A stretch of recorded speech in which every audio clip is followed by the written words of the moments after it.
Vostra.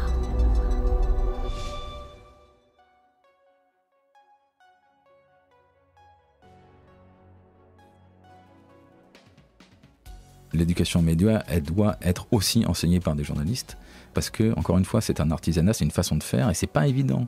Et qu'il faut qu'on explique nos failles. C'est toujours perfectible, on peut toujours faire mieux. En tout cas, on peut toujours faire différemment. Oui, et puis c'est une technique, et puis c'est une méthode collective, on n'est jamais tout seul, on ne s'invente pas. Et ces choses-là, il faut les expliquer parce que là, on fait plus vite le tri entre ce qui semble fiable et ce qui est moins.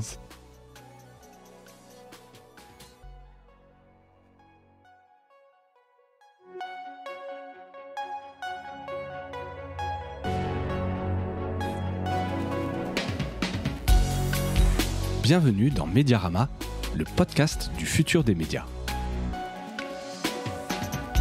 Je suis François Desfossés et chaque semaine, je rencontre des entrepreneurs, des têtes penseuses et des experts de la galaxie média.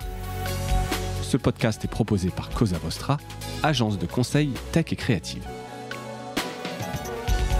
Retrouvez-nous sur cosavostra.com.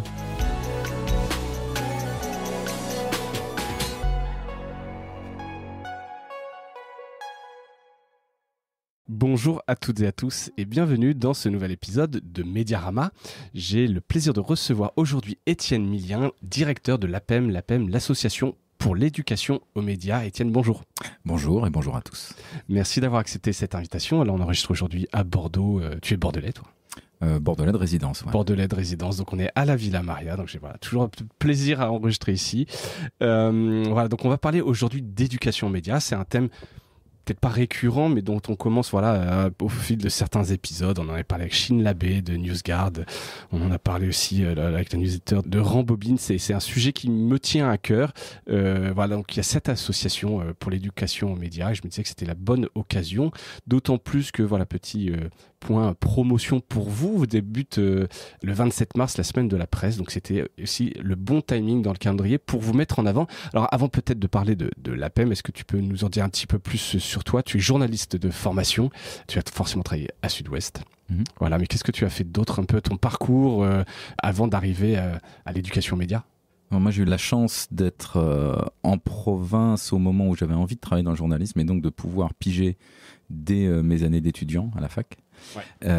Et donc aux pages culture de Sud-Ouest où c'était assez génial puisque j'étais payé pour aller voir des concerts que j'aurais payé pour aller voir. C'est merveilleux. Quand t'as 20 ans, c'est génial. Et j'ai fait ça un petit peu et puis il y avait une école de journalisme qu'on pouvait faire en 1 an à l'époque à Bordeaux et donc après la fac de droit j'ai pu faire ça où on avait l'opportunité de faire des stages et donc d'avoir une carte de presse et là on m'a fortement conseillé de faire de la télé. Donc je suis parti à France 3 et puis à Eurosport à Paris, Eurosport International. Et après, je suis parti à Londres et j'ai travaillé pour Bloomberg pendant 10 ans où j'étais journaliste financier en fait. Okay. Pendant 10 ans et dont 3 ans à New York. Je dis pas que c'est de ma faute, mais je me suis beaucoup penché sur la crise financière qui se produisait devant mes yeux et que j'ai ramené à Londres. Tu étais riche et que t'as ramené à Londres en Europe. Avec moi, c'est un peu de la crise. C'est pas complètement de ma faute, non, mais vraiment, j'ai pu voir de très près un moment journalistique hyper intéressant sur de l'information très technique et qui tout à coup s'est mis à concerner le monde entier parce que tout le monde avait la trouille et ça journalistiquement c'était vraiment super. Oui, en fait il faut le dire quand même, quand tu es journaliste, quand il y a une crise c'est quand même des moments un peu riches où il se passe plein de choses, il y a plein de choses à expliquer, plein de choses à... Oui, puis il y a une responsabilité parce que les gens s'inquiètent, les gens ont peur et notre métier il est là quoi. On est juste des intermédiaires pour tenter un peu d'expliquer ce qui est important et ce qui l'est moins, c'est tout. Exactement, donc... Et donc t'es revenu après en France, t'es revenu ici à Bordeaux. À peu près, en Dordogne, à la campagne. Dordogne, à la campagne, c'était bien. S'il y a un enseignement que t'as retenu de ces années à l'étranger, États-Unis, un enseignement pour Bloomberg, c'est quand même des médias un peu sharp, en tout cas la vision qu'on peut avoir, etc. Qu'est-ce que t'es revenu avec quoi comme enseignement phare ? Bloomberg à l'époque, c'est une boîte qui a 4000 journalistes, qui est dans le monde entier, où on décide les choses hyper vite. Moi, j'avais candidaté pour une création de poste à Hong Kong avant les JO. Et on me dit non, c'est pas possible. Et puis 2 jours après, on dit par contre, il y a un poste à New York, tu veux y aller? Ouais, ok, bah t'y vas, voilà. Donc ça va hyper vite. Les Américains sont très forts pour ça. Néanmoins, pour réussir à faire ça, il faut que ce soit très bien organisé. Et c'est ça, pour répondre à ta question, où je me suis aperçu en travaillant avec eux que le journalisme, c'est vraiment un artisanat intellectuel. C'est un métier intellectuel, mais c'est de l'artisanat. C'est des gens qui font des choses, qui fabriquent des trucs. Pour ça, il faut des process, il faut des techniques. Et là, les Américains sont très forts pour organiser les choses. Et plus c'est organisé, plus on anticipe. Mais ce que je te dis là est vrai aussi pour le journalisme sportif, par exemple. Plus tu prépares, plus tu peux improviser au moment où tu commentes un match en direct, où il se passe un truc important, le résultat d'une élection ou une crise financière. Voilà, si tu as les armes pour, c'est là où tu fais le mieux ton métier. Je sais pas si tu le fais bien, mais en tout cas, tu le fais le mieux possible. Et les Américains, pour ça, sont très forts parce qu'ils savent anticiper, organiser et structurer des choses pour, encore une fois, le journalisme qui n'est pas une science. Ouais.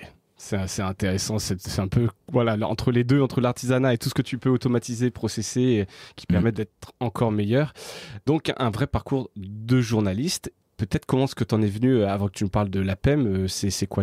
Donc t'es revenu en France, t'es à Sud-Ouest, tu te dis tiens, je veux changer complètement de métier au quotidien, je veux faire de l'éducation aux médias, c'est une opportunité? Ouais, ça s'est pas fait comme ça. C'est une rencontre avec un journaliste qui s'occupait de ça pour Sud-Ouest.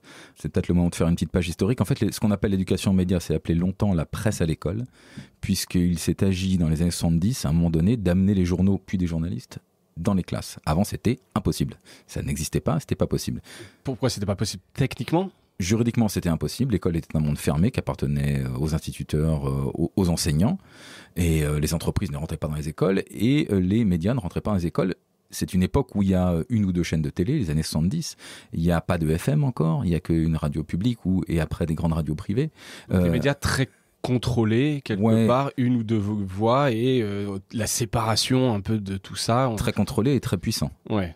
C'est l'époque aussi où, sans que l'information soit dans le journal, elle n'existe pas quelque part, partout en France. Et donc, il y a à l'époque le Monde et l'Aurore, et puis après Ouest France, Sud-Ouest, la Nouvelle République, et puis la Montagne, donc des journaux de presse régionale, qui créent des associations justement pour amener la presse en tant qu'outil de communication citoyenne, d'information pour les élèves dès le plus jeune âge, dans le monde scolaire, et ça se fait, il y a une circulaire qui arrive au début des années 80, et donc ce monde-là s'ouvre, mais c'est à l'initiative au départ des journalistes. Alors après, il y a donc des fiches pédagogiques, des contenus qui sont écrits, bref. Et pardon, je juste interromps, mais c'était vraiment en se disant, c'est important que les jeunes, les collégiens, les lycéens aient accès aux médias, à l'information, se forment dessus. C'était pas en se disant, on va chercher nos futurs abonnés avec une course, celui qui aura mis sa marque le plus tôt possible dans les mains d'un futur lecteur? Je sais pas, je pense qu'il y a eu à un moment donné cette préoccupation-là en disant bien sûr c'est une belle manne financière parce qu'on pouvait aussi vendre beaucoup d'abonnements par exemple, mais la démarche originelle est vraiment de celle au-delà du discours de l'enseignant ou du discours familial.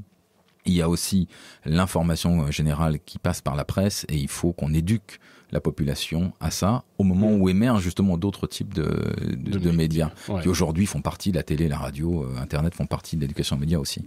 Ouais. Et donc j'ai eu la chance de rencontrer un journaliste qui partait à la retraite, Jean-Pierre Spirlet, qui s'occupait de ça pour la presse régionale et qui était salarié de Sud-Ouest. Il me dit si ça t'intéresse.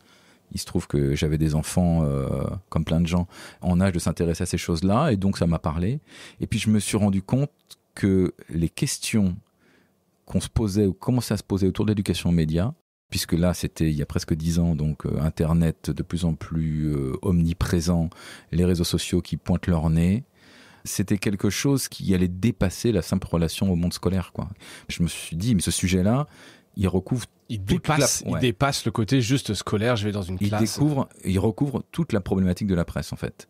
C'est comment est-ce qu'on produit, comment est-ce qu'on explique ce qu'on produit, c'est-à-dire qu'on justifie ce qu'on fait, comment on diffuse, puisque les gens commencent à consommer l'information sur des modes qu'on ne maîtrise plus du tout, et comment on est perçu, quoi. Parce que, comme tout le monde, tu as pu entendre et tu as pu avoir toi aussi des avis sur la police, les profs, l'hôpital et les journalistes. Voilà, bien sûr. Les 4 catégories qui en prennent plein la tête tout le temps. Mais exactement. Mais ça fait partie peut-être pas du jeu, mais effectivement, donc c'est ce que toi tu sens que tu pourras faire à l'APEM. Est-ce que tu peux maintenant faire une petite carte d'identité quand même pour ceux qui ne connaissent pas cette association? Comment tu présentes l'APEM? Alors voilà, on a dit association pour l'éducation aux médias, mais qu'est-ce que c'est exactement? Donc c'est une association de loi 1901, elle s'appelle APEM depuis 3 ans, elle avait un autre nom avant, Arpège, parce qu'on a repris en fait plusieurs structures existantes, fédérées donc sous le pavillon de l'APEM, APEM qui a été créée au départ juridiquement par l'Alliance de la presse, donc les titres de la presse quotidienne, auxquels se sont adjoints les représentants de la presse magazine. Donc aujourd'hui, on a la chance d'avoir potentiellement 800 titres. Via le SEPM, le syndicat de la presse magazine, voilà. C'est chaque titre Non, c'est le SEPM et l'Alliance qui sont les membres fondateurs de l'APEM aujourd'hui, enfin les membres qui sont représentés au conseil d'administration de l'APEM. On espère qu'il y aura d'autres familles de presse qui nous rejoignent un jour. C'est totalement ouvert. Complètement ouvert. Nous, on est là pour faire du service. Voilà, avec une spécificité, donc cette question d'éducation aux médias. Et on est uniquement là pour ça, pour représenter l'action et l'intérêt des éditeurs dans le champ de cette éducation aux médias. Et c'est le problème, et c'est pour ça que ce podcast va être très très long, j'espère, parce que le champ, on n'arrive pas à le définir. D'accord, t'arrives pas aujourd'hui à dire là aujourd'hui exactement qui vous visez. Si, moi j'ai une acception et très précise, et on a 3 publics déterminés, on sait où on va, mais le concept d'éducation aux médias aujourd'hui, il n'a pas de limite. Je me suis amusé à le foutre dans ChatGPT. J'ai dit c'est quoi la définition d'éducation aux médias, et je me suis retrouvé avec un truc qui fait 4 paragraphes. Quoi. D'accord. Parce qu'on n'arrive pas à résumer, de mettre. C'est comme tu disais, c'est un peu polymorphe. Il y a plein de publics, il y a plein de dimensions, de couches. C'est pas si simple en fait l'éducation aux médias. C'est une éducation certes à quoi ? À l'usage, à la consommation des médias. Et c'est quoi les médias aujourd'hui ? C'est les médias et à l'information, les médias d'information uniquement. On a longtemps opposé usage et outils. Nous, on n'est pas capable d'enseigner ou d'expliquer à des jeunes, on n'est pas enseignant, mais on n'est pas capable d'expliquer à des jeunes le bon usage d'Instagram. Et on peut leur parler des dangers peut-être de TikTok, mais enfin, en tout cas, sans Insta, on a très peu de vidéos de la révolution en Iran, des mouvements des femmes. Donc, le discours assez négatif qu'on a entendu sur attention, les réseaux sociaux, c'est dangereux. Ouais, c'est dangereux, mais c'est aussi une magnifique porte sur le monde. Si ça n'y était pas aujourd'hui, la plupart des jeunes ne seraient même pas confrontés aux médias. Non, mais il y aurait autre chose, il y aurait peut-être d'autres outils. Donc c'est pour ça que c'est compliqué de définir le champ. Alors pour répondre à ta question, nous on s'adresse évidemment aux jeunes, puisque c'est le monde scolaire, et de plus en plus... Mission historique un peu de l'éducation média, le scolaire, les jeunes. Vers le monde étudiant aussi, puisque là il y a un trou dans la raquette, ce qui est paradoxal puisque... On s'intéresse, et c'est 80% de notre activité, à des gens qui, ne nous connaissent pas, ne nous achètent pas, qui ont accès à l'information peut-être chez leurs grands-parents, sur papier je parle, chez leurs grands-parents, voire parfois chez les parents, ou s'ils aiment le sport, mais c'est tout. Donc ça c'est un paradoxe, et ces gens-là, quand ils ont 30 ans, ils reviennent vers les médias de presse écrite. Le moment où ils quittent le lycée et le moment où ils ont 30 ans, là il y a toute la partie études et puis jeunes couples, où là pareil, on ne s'est pas vraiment préoccupé d'eux. C'est un peu flou, voilà, vous savez, vous savez pas ce qu'ils font. On se dit que c'est là aussi où il faut une éducation à l'utilisation, à la consommation des médias. Ça, c'est la première population, les jeunes. L'autre population, c'est peut-être notre population naturelle, c'est-à-dire les lecteurs habituels de l'éducation média. Plein de gens se sont découverts des oncles et des tantes anti-masques pendant la crise du Covid, avec des arguments fallacieux, mais pourtant très difficiles à contrer, et qui prouve qu'il y a une part de la population que nous, on est censé bien connaître en tant qu'éditeur de presse, qui sont les personnes au-delà de 45, voire 65 ans, qui ont peut-être aussi besoin de comprendre un peu plus comment on fait l'information. Donc là, on va être plus sur la lutte contre la mésinformation, désinformation, expliquer... Par exemple, voilà, ça peut être ça. Et puis le troisième public, c'est les journalistes. C'est-à-dire que on ne peut pas faire d'éducation aux médias sans une montée en compétence des journalistes. C'est tellement complexe, c'est tellement compliqué. Le sujet de l'intelligence artificielle aujourd'hui qui arrive dans nos industries... un tsunami. Ouais, mais ça demande une compétence technique quand même, des conceptuels qu'on n'a pas. Bien sûr. Donc il faut être capable, donc je le dis, le 5 avril, on organise un événement autour de ça justement à Paris pour essayer un peu d'y voir plus clair, parce qu'il faut, et ça c'est notre troisième public, que les journalistes puissent parler, soient capables aujourd'hui de parler de leur métier. Je fais une petite parenthèse. Quand moi j'ai commencé à bosser, un de mes premiers stages, c'était à l'AFP à Marseille. Il y avait un monsieur qui s'appelait Alain Juppé, qui était Premier ministre en France, qui avait supprimé la prime de Noël des chômeurs. Occupation des ANPE à l'époque. Donc j'étais à Frévalon, dans les quartiers nord de Marseille, un 23 décembre, avec des messieurs très sympas qui avaient l'âge de mon père et qui me disaient que la vie était hyper dure pour eux. Enfin, c'était un reportage vraiment hyper, pour moi, qui m'a beaucoup marqué, parce que je me suis rendu compte... Noël, la misère... Ouais, puis je me suis rendu compte, de l'importance de ce qu'on faisait, de la chance que j'avais, ça j'en avais un petit peu confiance, mais là ça m'a vraiment frappé, et puis 3, de la réalité du terrain. Là c'était super. Et pas de problème pour aller là-bas, et c'est très bien passé. Lorsque je suis les manifestations de Gilets jaunes ici, Il y a un agent de sécurité qui encadrait une collègue de Radio France qui m'a attrapé par le col et ça m'évitait de me prendre des boulons dans la tronche parce que j'avais pas vu arriver un truc que des gens m'ont balancé dans la figure. Ça à 20 ans d'écart. Et à 20 ans d'écart. Donc on peut plus faire la même chose. On travaille plus pareil. Parce qu'aujourd'hui, quand j'allais, parce que j'y vais plus là, mais quand il y avait des manifestations de gilets jaunes, je pouvais parler pendant 25 minutes avec quelqu'un pour lui expliquer pourquoi fallait qu'il engage le débat avec moi, pour qu'on puisse entendre sa voix. On ne peut plus envoyer un stagiaire de 20 ans sur une manif de plein air un peu tendue, aujourd'hui, comme on le faisait il y a 20 ans. Parce qu'il va se faire caresser. Parce que les gens ne veulent pas lui parler, parce que la situation est différente, ou parce que la connaissance du monde médiatique, elle est plus du tout la même. La perception, en tout cas, que les gens en ont, elle est plus du tout la même. Et moi, je pense que notre rôle, il est là. C'est participer aussi à ça, des deux côtés, du public et des journalistes. C'est important, ça. Donc ça, c'est quelque chose qu'il n'y avait peut-être pas à l'époque, effectivement, qui est une couche supplémentaire de votre mission. On reste 2 secondes encore sur l'APEM, avant de peut-être d'entrer vraiment plus dans le sujet, sur cette carte d'identité. Il y a combien de personnes qui travaillent à l'APEM, des permanents, des journalistes, des formateurs ou... À temps plein, il y a moi. Je suis le seul à temps plein. Et je m'appuie sur donc, les ressources des 2 syndicats, l'Alliance et le syndicat de la presse magazine. Et ensuite, j'ai un réseau d'une 20aine de journalistes de différents types de presse en France. Beaucoup de PQR, un peu de PQN, de plus en plus de magazines, qui prennent du temps avec moi pour travailler sur différents dossiers. Donc on se voit de temps en temps, on s'écrit beaucoup, on fait des visios. On a interviewé le ministre de l'Éducation avant-hier. Hier, on a fait la réécriture, relecture, et l'interview est publiée dans plusieurs quotidiens le 23, donc jour de diffusion de ce podcast. Papa Ndiaye parle d'éducation aux médias. Et donc ça, c'est pas fait par des salariés de l'APEM, c'est fait avec des gens qui collaborent, puisque ça reste une association. Qui ont une casquette un peu responsable de l'éducation aux médias dans leur titre respectif. Exactement, c'est ça. Le principe, c'est ça. Et après, encore une fois, je te dis, je m'appuie sur les services des différents syndicats lorsqu'on répond à des appels à projets européens, lorsqu'on construit des interventions sur les assises du journalisme ou là, une rencontre à l'ESJ Days, l'école de journalisme de Lille, qui fait une rencontre étudiants futurs employeurs. Et justement, nous, on va animer un atelier sur pratique professionnelle, comment est-ce qu'on parle de son métier. Alors, je crois qu'on anime aussi avec Cyril, dans mon équipe, Cyril Franck, qui fait un télé sur les modèles économiques aussi. Alors, en préparant, c'est un sujet que je ne maîtrise pas bien, donc j'étais aussi content un peu de me compter dessus. Déjà, j'apprends que dans chaque média, il y a un référent éducation. Alors, je ne sais pas s'il y en a dans tous, mais donc, un peu historiquement, PQR, PQN, oui. Grosso modo, c'est ça. Donc j'ai vu aussi qu'il y avait le CLEMI, le Centre de liaison et d'enseignement et des médias d'information. En quoi vous distinguez ? Est-ce que vous bossez ensemble pour bien comprendre Alors, on est les 2 rôles ? On est complémentaires. Eux, c'est l'Éducation nationale. C'est un organe qui dépend du ministère de l'Éducation. C'est l'agence, si vous voulez, de l'éducation média pour l'Éducation nationale, qui est chargée de former les enseignants, quand même, et permettre aux élèves d'accéder à une connaissance du monde des médias et de l'information.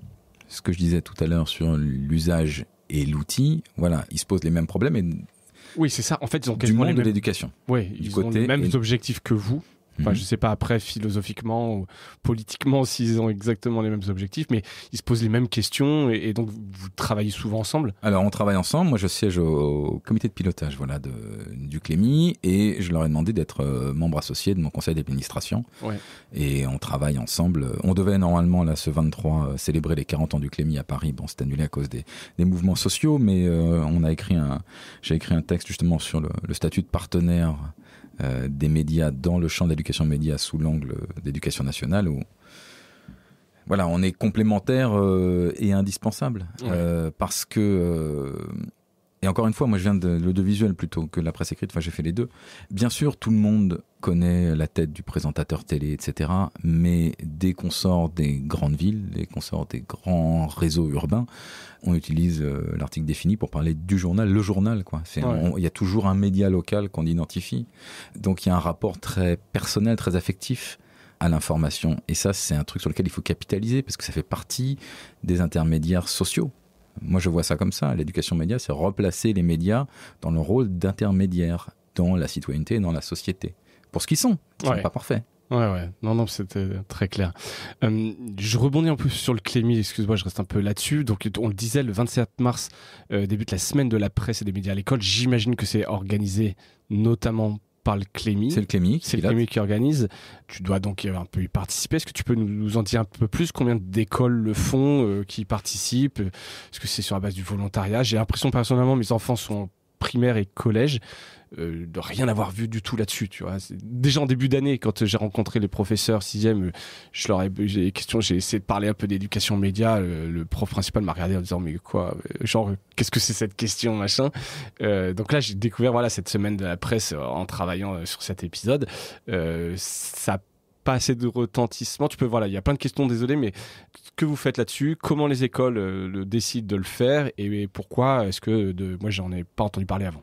Alors, je vais pas botter en touche en disant il faut lire l'interview de Pape Ndiaye dans la presse le 23 mars, mais je mettrai le lien dans la mesure où ça sort. Il y a des, on est plusieurs journaux à le publier en France, et il répète la position d'éducation nationale qui est que c'est une discipline transversale, mais qui n'a pas d'enseignement propre.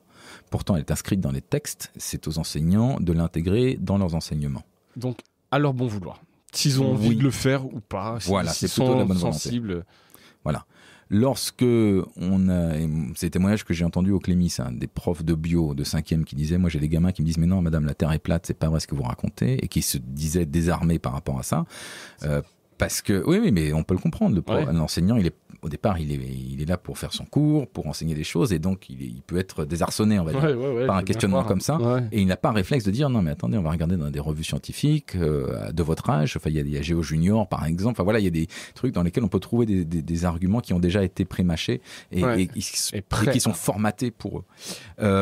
Donc ça concerne tout le monde, tous les enseignements, de la science aux sciences humaines. La semaine de la presse elle-même, c'est donc un événement annuel qui se déroule sur la base du volontariat. Il y a eu 21 écoles qui ont participé l'an dernier. Il y a eu 21 écoles primaires. Mais il y a eu 4 700 000 élèves qui ont été touchés, c'est-à-dire qui ont reçu des paquets presse, qui ont eu des interventions. Il y a 1800 partenaires médias dans l'histoire. Dans l'événement lui-même, dans le dispositif, merci. Et donc, comment ça se passe? Les profs s'inscrivent, ils demandent s'ils veulent à recevoir un paquet presse, c'est-à-dire qu'un paquet avec des journaux quotidiens régionaux de leur région, mais aussi national, presse magazine, etc. Et le prof bâtit des séances autour de ça. Voilà, ça c'est la base. Après, il y a aussi des offres faites par les médias. France Télé est très active dessus aujourd'hui, heureusement, et c'est super. La radio publique y est venue aussi, et c'est super, ils font des trucs très très bien. Le dispositif interclasse a été démultiplié. Par exemple, c'est France Inter qui faisait ça. Avant, c'était quelques classes par an. Maintenant, ça s'étend. Voilà. Donc, il y a plein de partenaires médias qui proposent des accompagnements pour les enseignants.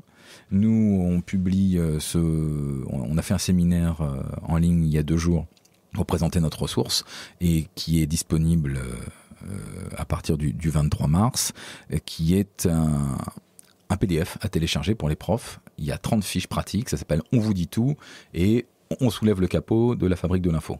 C'est-à-dire qu'avec une fiche par thème, il y a les journalistes de Ouest France qui vous racontent comment ils ont couvert les procès du 13 novembre. Voilà. Et donc, sous-tend cette fiche la question de comment est-ce qu'on est le plus objectif possible ou le moins subjectif possible, avec des témoignages de journalistes et puis des petites questions pour que le prof puisse animer le débat s'il a envie. Il y a des fiches pédagogiques faites par Milan Presse pour les primaires. On parle de comment est-ce qu'on note les joueurs de foot.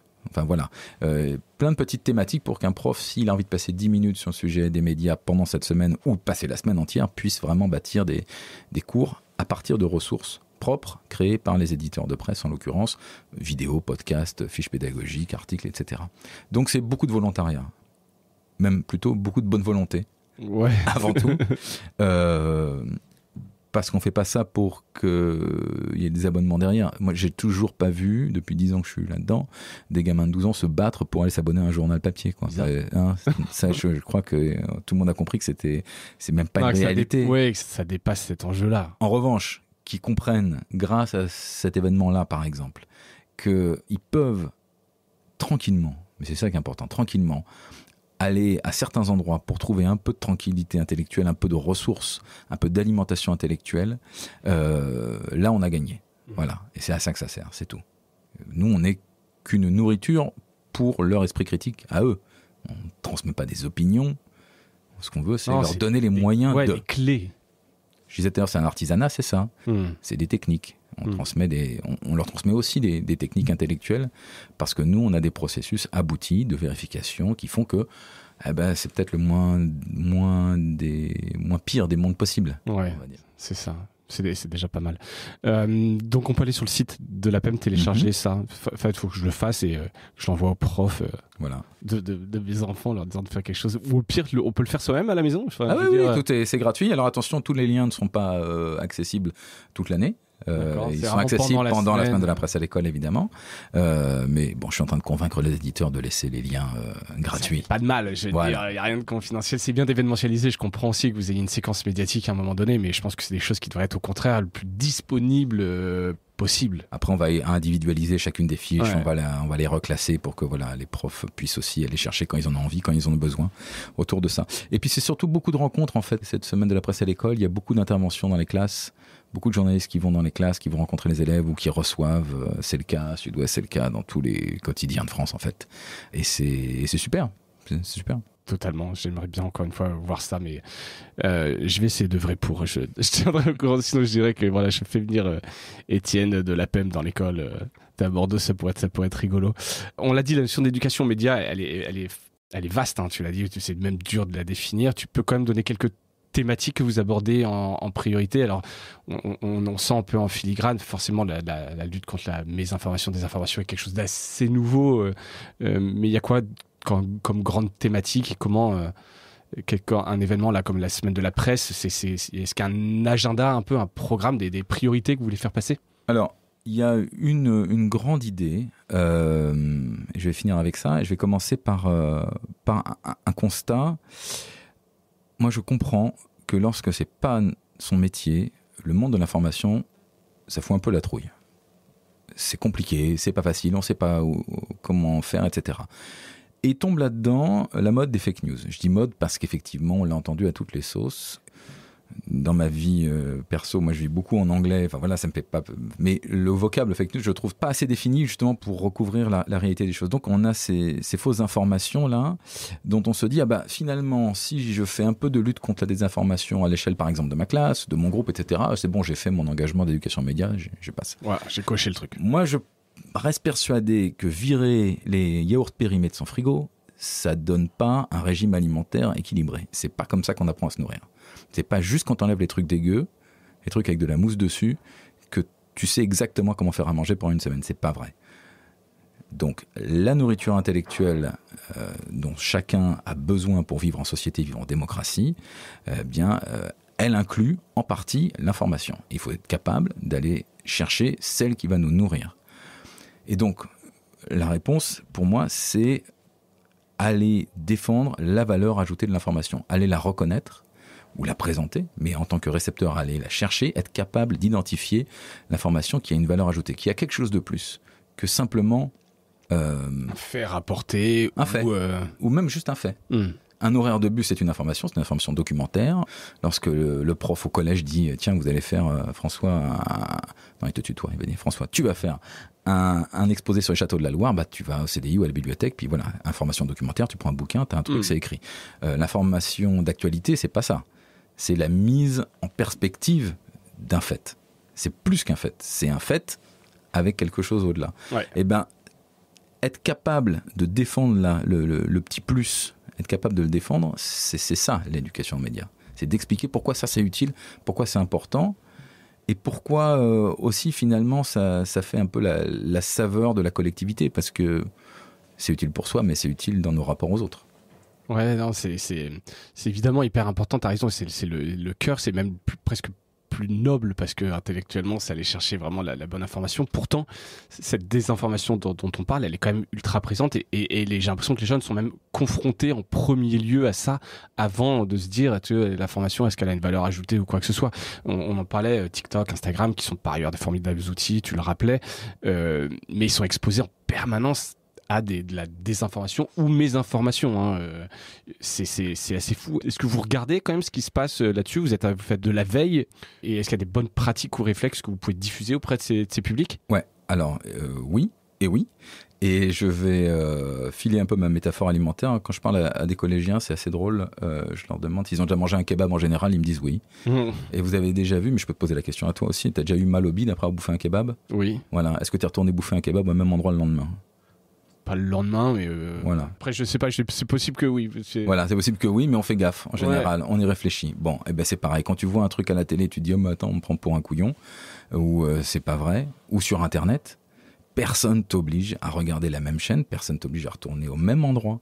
Donc il y a une forme de responsabilité. Ça, c'est un élément qui est difficile à faire passer. C'est qu'on est des usagers, on est des consommateurs aujourd'hui dans le mode de vie dans lequel on est en France. En 2023, on est des consommateurs d'informations, on est des usagers. Et donc on fait des choix. Et les choix, on doit les assumer aussi. Il y a une offre pléthorique. Je vois dans la veille qu'on fait que aujourd'hui tu as chez les 16, 17, 18 ans beaucoup de gamins qui vont vers les archives de l'INA. Oui. Par exemple, regardez sur YouTube, je me souviens plus du Madeleine, voilà, merci, de la chaîne, et ça cartonne. Pourquoi? Parce que il y a une offre qui est bien packagée en fait, parce que le contenu il existe, mais l'offre est très bien packagée, elle est bien ciblée. Et en face, il y a un public qui a pu communiquer entre soi pour se retrouver, s'identifier autour de ça. Au point qu'aujourd'hui, tu as même des mèmes et des faux sur TikTok qui font ils reprennent les codes et tout, c'est génial. Mais ça veut dire qu'ils ont assimilé ça. Et qu'en face, il y a aujourd'hui une offre qui est gigantesque, mais dès lors qu'elle est bien calibrée, eh ben, elle va trouver son public et plus, elle apporte du sens là en l'occurrence. C'est vachement intéressant ce qu'on y voit. Ouais. Donc, la notion de choix, la notion de responsabilité, pour moi, elle est importante et elle doit faire partie de l'éducation média. Vous êtes responsable de ce que vous lisez aussi. Vous pouvez aussi prendre un petit peu le contrôle. On ne prend pas tout systématiquement de manière frontale et égalitaire. Vous faites comme vous voulez, personne ne vous oblige à regarder la télé ou à écouter la radio, mais si vous regardez le 20h de France 2, vous avez plus de chances de tomber sur de l'information qui a été vérifiée, triée, organisée, plutôt bien contrôlée, qu'un mec qui a 12 abonnés sur YouTube et qui a 5 doctorats, soi-disant. Ouais, mais ça, effectivement, et ça, ils l'entendent parce qu'aujourd'hui, avec les outils, c'est beaucoup plus facile de faire des contenus qui ont l'air d'être des bons contenus. Je mettais dans la préparation une vidéo qui avait été faite par une classe de seconde du lycée Madeleine Vionnet. C'était un cas d'un atelier du regard je sais pas si tu l'avais vu. Les chats. Et exactement. Donc c'était une petite vidéo faite par cette classe de seconde dont la thèse était les chats sont des aliens. Et donc vidéo hyper bien faite. Pendant 4 minutes, on voit que voix grave, etc.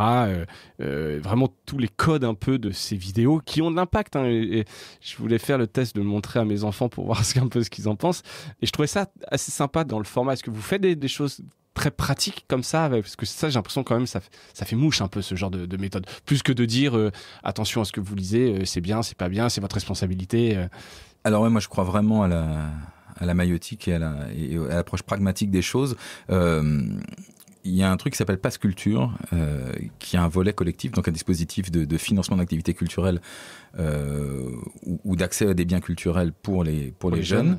Et il y a un volet individuel, ça que les gens connaissent, puis un volet collectif aujourd'hui qui s'est bien développé et qui permet aux établissements de prendre des commandes. Par exemple, on va voir le misanthrope avec la classe. Aujourd'hui, par ce système-là, on peut commander des ateliers d'éducation aux médias qui sont portés par des entreprises de presse. D'accord. Sud-Ouest en a, La Voix du Nord en a, il y en a plein, l'Est républicain, Ouest France, tout ça, etc. Et donc, pour une somme qui permet d'embaucher un journaliste pour remplacer celui qui va faire l'atelier, parce qu'il faut y aller en voiture, il faut se déplacer, ça prend 4 heures, etc. Ça a un coût. La formation, elle a un coût. Et bien là, on arrive à des modèles d'atelier, donc, dans lesquels on va faire ça, de la mise en situation, soit un truc un peu plus théorique, soit un exercice pratique, soit un accompagnement sur des sujets. Ça, c'est à ça qu'on sert la PEM aussi. On modélise des ateliers pour les éditeurs, on les aide aussi dans l'approche technique de Pass Culture parce que c'est de l'administratif et c'est un peu pénible. Ouais, et puis en général, ils ont autre chose à faire. Et ça permet d'arriver à des créations. Alors peut-être pas aussi performantes parce que là c'est très intéressant, mais je prends l'exemple d'ici. Cette année, on a une journaliste à Sud-Ouest qui est partie en résidence dans un collège à Artigues. Elle est allée pendant plusieurs semaines rencontrer une même classe qui travaillait sur le thème de la discrimination. Des discriminations d'ailleurs, c'était au pluriel. Et donc, elle les a accompagnés, elle est intervenue, elle a parlé, et puis surtout, elle les a beaucoup écoutés. Ouais. Et là, il y a 2 podcasts un podcast en 2 épisodes qui sortent là, justement, où on entend la voix des enfants, parce que l'éducation aux médias, c'est aussi beaucoup la pratique, quoi. Bah oui, c'est ça. J'ai l'impression que ça a un peu plus d'impact que juste des discours. Ouais, il est pas sorti encore le podcast. Hein. Non, on est en train de définir le format d'article qui va l'accompagner. Tu regardes un peu, ou vous regardez à l'association ce qui se fait à l'étranger pour justement intéresser les jeunes publics. Il y a des bonnes inspirations, tu vois. Ça, c'est l'autre aspect de mon travail, c'est de monter aussi les projets européens. Parce que, encore une fois, tu as bien compris que c'est très, très pratique la façon dont on aborde les choses. Et puis, c'est pas une science, hein, encore une fois. On apprend en faisant et les outils avec lesquels on travaille changent en permanence. Donc, on est obligé de s'inspirer des autres, évidemment, heureusement. Mais j'ai eu la chance de beaucoup travailler avec les gens du Guardian ou The Economist en Angleterre.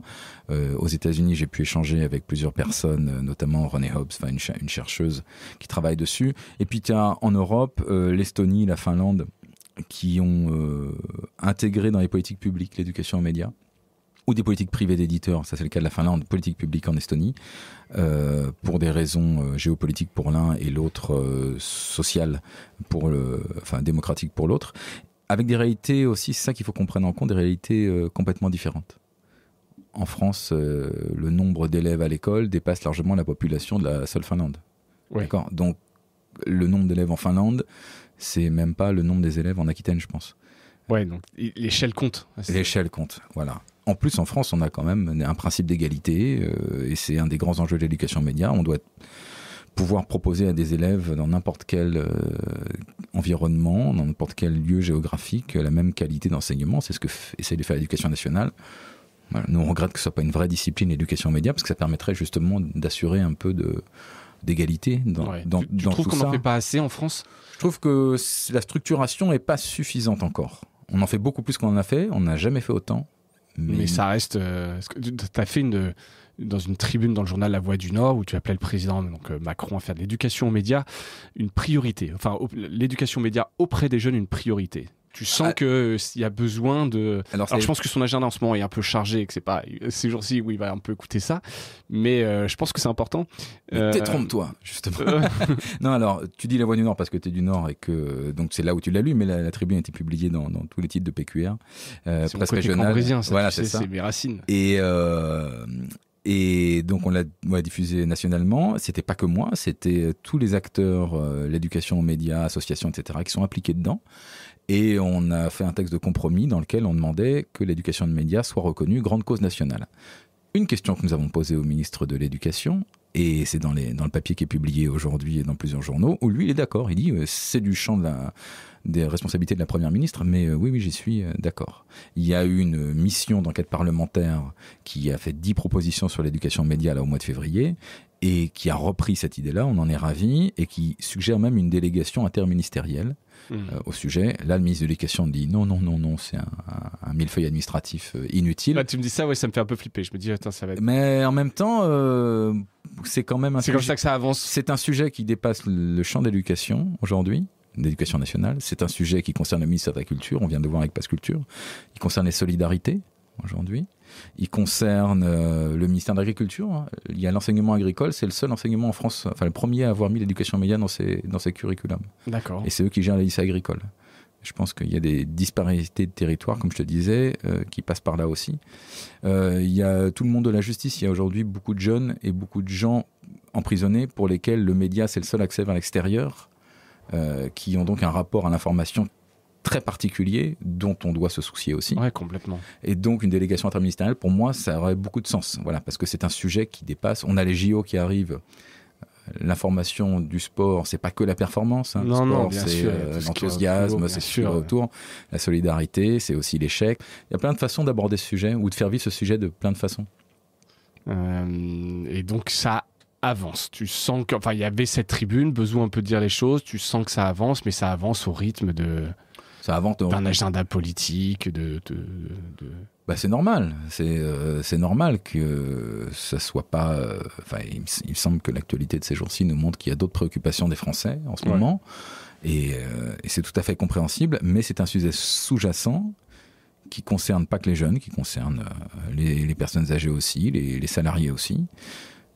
J'ai découvert des entreprises qui proposent justement des formations payantes aux salariés autour de l'information, mais pas par des journalistes. Voilà, des gens qui viennent en fait, qui ont compris qu'il y avait un marché à prendre en disant l'information, l'actualité, c'est un bon sujet de cohésion dans l'entreprise. Vous pouvez pas avoir des divisions trop profondes. Il faut que vous permettiez aux gens de parler. C'est malin, bien très sûr. malin. Et les mecs qui sortaient d'école de commerce qui ont proposé ça sont forts. Et ça, c'est un vrai sujet pour moi. C'est que, je sais pas comment tu voyages toi, mais moi je préfère monter dans un avion qui est piloté par un mec qui a un diplôme de pilote et qui travaille pour une compagnie aérienne. Un mec qui me dit qu'il sait piloter un avion et qui peut pas le prouver, j'ai du mal. Juste le croire, ouais. Voilà. On enseigne la médecine aujourd'hui, mais plutôt par des médecins quand même. Hein. Ouais. Il y a des biologistes, bien sûr, il y a des gens qui sont spécialistes du corps humain, mais la pratique médicale, elle est enseignée par des médecins praticiens. L'éducation média, elle doit être aussi enseignée par des journalistes. On doit être impliqué tout le temps parce que, encore une fois, c'est un artisanat, c'est une façon de faire et c'est pas évident. Et qu'il faut qu'on explique nos failles. Ouais. C'est toujours perfectible, on peut toujours faire mieux. Ou en tout cas, on peut toujours faire différemment. Oui, et puis c'est une technique, et puis c'est une méthode collective, on n'est jamais tout seul, on ne s'invente pas. Et ces choses-là, il faut les expliquer parce que là, ça permet après de gommer quand même une grande partie de mes histoires de yaourt tout pourri dans le frigo, quoi. Là, on fait plus vite le tri entre ce qui semble fiable et ce qui est moins. Ça te donne des clés. Et c'est des journalistes donc, qui vont faire ça. Est-ce que ce métier de journaliste, tu penses qu'il fait encore rêver les jeunes? Je vois le nombre de cartes de presse qui baisse chaque année. Alors après, c'est aussi normal, c'est une industrie qui est compliquée, mais on voit qu'il y a cette histoire de défiance vis-à-vis du journaliste. Est-ce que tu penses que vous pouvez redonner un peu envie aux jeunes de devenir journalistes, les attirer un peu, au-delà de faire de l'éducation aux médias? Est-ce que... Moi, je reçois plusieurs fois par semaine un email de quelqu'un qui veut venir en stage dans une entreprise de presse, qui veut être journaliste. Je crois que c'est un métier qui fait encore rêver, qui donne envie. La baisse du nombre de cartes de presse, ça s'explique aussi peut-être par le fait que on a des générations qui sont peut-être moins attachées au... Non, qui sont moins prêtes à se taper des journées de 14 heures avec des permanences de week-end pour des salaires d'embauche qui sont pas du tout à la hauteur de leur niveau de diplôme. Quand j'ai donné des cours à l'école de journalisme ici, je vois là, mes anciens élèves là, qui sont tous salariés maintenant depuis 10 ans. Leur salaire a pas franchement explosé. Ils avaient tous des bacs plus 5. Ils sont tous hyper compétents. Même niveau d'études, ils gagneraient beaucoup plus dans d'autres entreprises. Tu ne deviens pas journaliste pour t'enrichir, quoi. Pas tous, non. Après, c'est pas que le critère de réussite ou de satisfaction. Non, mais c'est pas ça. Mais ce que je veux dire, c'est que je comprends que pour des jeunes gens aujourd'hui, ce soit effectivement quelque chose qui soit pris en compte dès le début. Dans l'appréciation du champ des possibles. Donc il y a ça, et puis il y a aussi toutes ces pratiques d'autres entreprises qui fait qu'on ne les retrouve plus directement dans les cartes de presse, notamment dans l'audiovisuel où on a abusé de statuts d'autres entrepreneurs qui empêchaient les gens de candidater à la carte de presse. Voilà. Après, c'est un peu technique, mais les chiffres ils montrent une baisse, c'est vrai, les analyses qui sont données autour de l'étude en question, c'est vrai, on est passé sous les 35 000 cartes de presse en France, mais ça continue à motiver. Et toi, tu vas en école de journalisme, tu continues d'enseigner là-bas? Non, je l'ai fait à un moment donné, je donnais des cours d'anglais et d'information financière, et je continue à discuter de temps en temps avec des patrons d'écoles de journalisme justement sur les questions d'éducation média, puisqu'aujourd'hui, comme je te le disais tout à l'heure, on pense que savoir parler de son métier est devenu un incontournable pour quelqu'un qui sort d'école. Ouais. Pour pouvoir travailler correctement. Ouais, c'est clair, je suis assez d'accord. Mais donc, non, je pense que la passion, elle est toujours là, parce que ça reste un métier passion. Mais tu vois, je reviens à ta première question sur que m'ont appris les Américains, là, le côté artisanat intellectuel. Tout le monde rêve d'écrire hyper bien, tout le monde rêve d'être Tintin, de la liberté, de faire ton reportage. Voilà, et on s'est tous retrouvés, enfin je vous le souhaite en tout cas aux autres journalistes, se retrouver dans une situation où justement tu peux faire ça. Mais tu peux faire ça parce que derrière toi il y a une organisation, un système en général, où tu sais que tu vas vendre ta pige ou autre. C'est très rare les gens qui partent tout seuls avec un stylo, un appareil photo à l'autre bout du monde en espérant que ça marche, quoi. Ouais. Et il en faut, mais dans notre industrie, il y a quand même quelque chose de structuré. Et il faut pouvoir y rentrer dedans. Et ça, c'est compliqué. Il faut faire ses preuves et autres. Donc, je comprends aussi que ce soit aujourd'hui où la compétition est énorme, puisque le journal local de Cambrésis est en concurrence avec la radio qui est diffusée en Cambrésis sur les mêmes types d'infos, avec aussi le Parisien, avec bien sûr, les frontières sont le national, avec l'international. Voilà, c'est très compliqué. C'est clair. Est-ce qu'il y a une question que je ne t'ai pas posée, que tu aurais aimé que je te pose, avant qu'on passe peut-être au futur projet de l'APEM? Non, il n'y a pas de qui. Non. Qui est le plus fort entre le tigre et le lion? Non, c'est une de mes questions favorites, ça. J'ai toujours pas la réponse. Je dirais le lion. Je pense qu'en poids, le lion, il doit mettre quelques kilos au tigre. Je sais. Je regarderai ça. Vérifier. Voilà. Non, mais j'ai pas de. C'est genre de question que je peux poser à mes enfants. C'est quoi les futurs projets de l'APEM? Alors, si tu dois te projeter un peu à 5-10 ans, je sais pas combien de temps toi tu feras ça, mais c'est quoi les gros chantiers à venir? Le gros chantier à venir, c'est l'an prochain, la présentation d'un projet européen avec un consortium que j'ai monté avec d'autres partenaires de Chypre, de Hollande, de Danemark, éditeurs, musées, etc., autour d'un serious game qu'on essaie de développer sur l'information. Mettre le joueur dans la situation d'un journaliste. C'est-à-dire face à des ressources de journalistes, il doit faire des choix. Il doit éditorialiser quelque part. Ouais. Éditorialiser dans le sens où on fait des choix subjectifs par rapport à l'information. Comment est-ce qu'on écrit une histoire, quel angle on prend, etc. Donc c'est un jeu qui permettrait de faire ça. On est en train de travailler dessus. Ça sort normalement l'an prochain. Premier dossier. Dans le même principe qui procède d'appel à projet européen, on essaye de monter un réseau européen de journalistes impliqués dans l'éducation média pour se nourrir des bonnes pratiques des uns et des autres. Pour pouvoir voir ce qui marche et surtout voir où il y a des trous dans la raquette et pourquoi il y a des trous dans la raquette en fait. Moi c'est plutôt ça qui m'intéresse, c'est pourquoi il y a des sujets qu'on n'arrive pas à traiter ou qu'on n'a pas traités instinctivement et pourtant on s'aperçoit aujourd'hui qu'ils sont très bons. Tu parlais de TikTok et d'Instagram aujourd'hui, on a tous peut-être des idées, des bonnes pratiques sur les uns et les autres, mais globalement on tourne tous autour du pot de quelle régulation il faut pour cet outil de diffusion, quelle place prennent les médias par rapport à ça, est-ce que c'est sain, est-ce que c'est pas sain, est-ce qu'on joue avec le feu ou pas. Voilà, ce genre de choses-là, appliquées à l'éducation aux médias, quand on va parler à des jeunes, qu'est-ce qu'on leur dit? Parce qu'encore une fois, c'est peut-être mes années à Bloomberg qui me font dire ça, mais c'est l'usager qui a raison. Les Américains, c'est le marché qui décide. Et c'est le marché qui décide, exactement. Tu peux pas...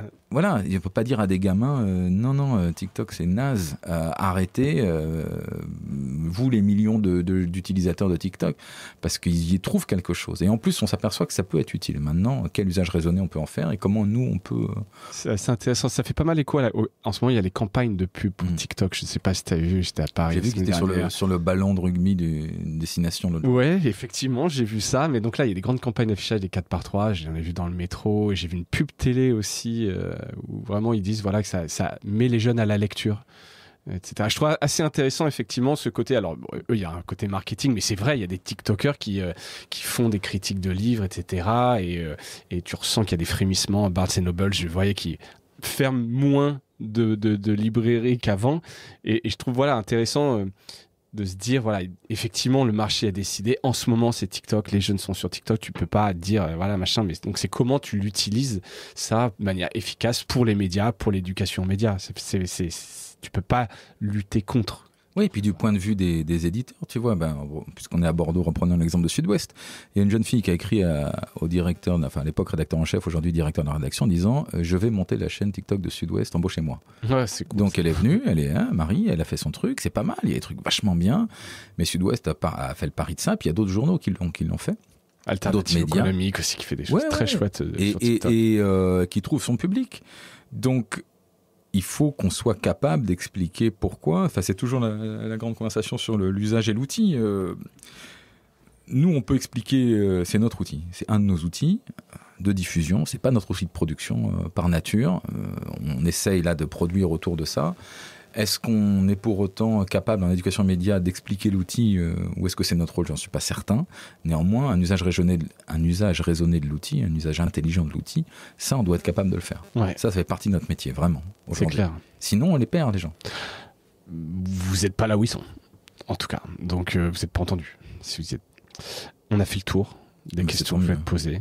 Est-ce que tu as un truc cool à nous partager? C'est le gimmick de... Un truc cool à vous partager, ouais. Un truc de... Moi, je suis un peu un snob, j'avoue. J'ai des goûts de... J'ai eu un poème de Victor Hugo, pareil, de Whiplenel. Ah oui, bon, ça va. Oui, non, oui, alors évidemment. C'est-à-dire, il a mis la barre. Non, moi, je vais pas aller jusque-là. Il y a une super revue qui s'appelle Feuilleton, qui a été créé par un gars qui s'appelle Adrien Bosque, qui est éditeur au Seuil maintenant, qui a monté à l'époque les éditions du Sous-Sol. C'est une revue, je ne sais plus si elle est mensuelle, trimestrielle. J'ai eu la chance d'y traduire un papier un jour. C'est des articles au long cours issus de la presse américaine, plutôt de la presse étrangère.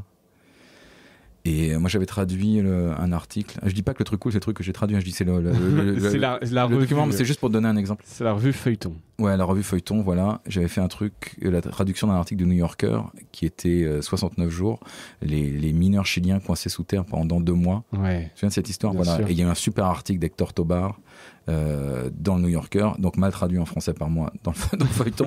Mais donc c'est ce genre de papier-là qu'on trouvait pas ou pas beaucoup en France, ce genre de journalisme de littérature non fictionnelle. Ouais. Donc de journalisme un peu au long cours. Il y a des auteurs comme Guy Talese dedans, c'est génial. Il y a des trucs absolument incroyables. Un portrait en creux de Frank Sinatra notamment, qui est absolument hallucinant. Et cette revue, voilà, c'est 192 pages. Ouais. Et c'est un truc qu'on à pose. mi-chemin entre littérature et journalisme. Voilà. Et c'est un truc qu'on pose et qu'on reprend, qui est complètement intemporel.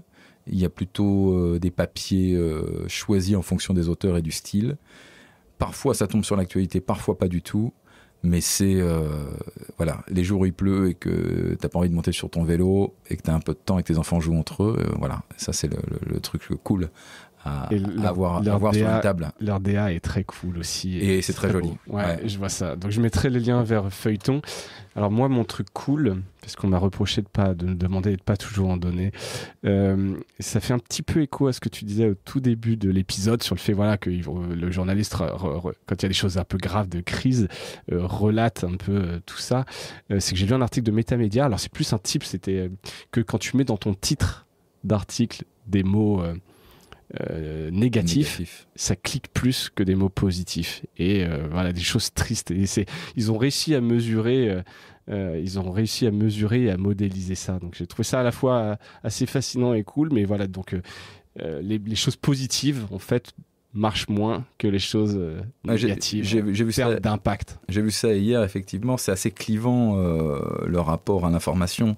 En plus aujourd'hui, quand on se positionne pour ou contre quelque chose facilement, c'est très noir, très blanc. Ouais. Or, le monde de l'information, c'est les milliers de nuances de gris, quoi. Ouais. On doit être capable de raconter les nuances. On est là pour ça. Et l'éducation média, on est là pour expliquer pourquoi c'est important d'avoir ces nuances de gris, c'est tout.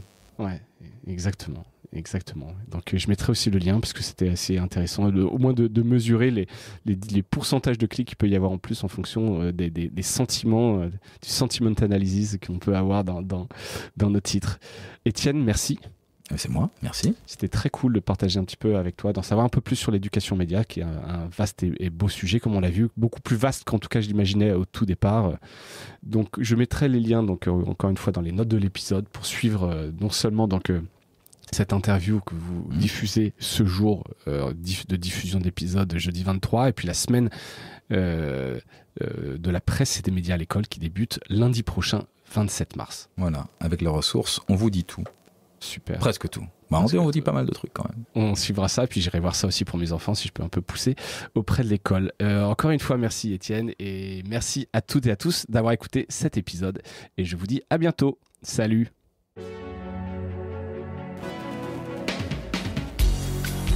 Voilà, Mediarama s'achève. Si cet épisode vous a plu, n'hésitez pas à le liker et le partager. Et puis, si vous souhaitez être accompagné par notre agence Cosa Vostra, contactez-moi par mail mediarama@cosavostra.com. Portez-vous bien.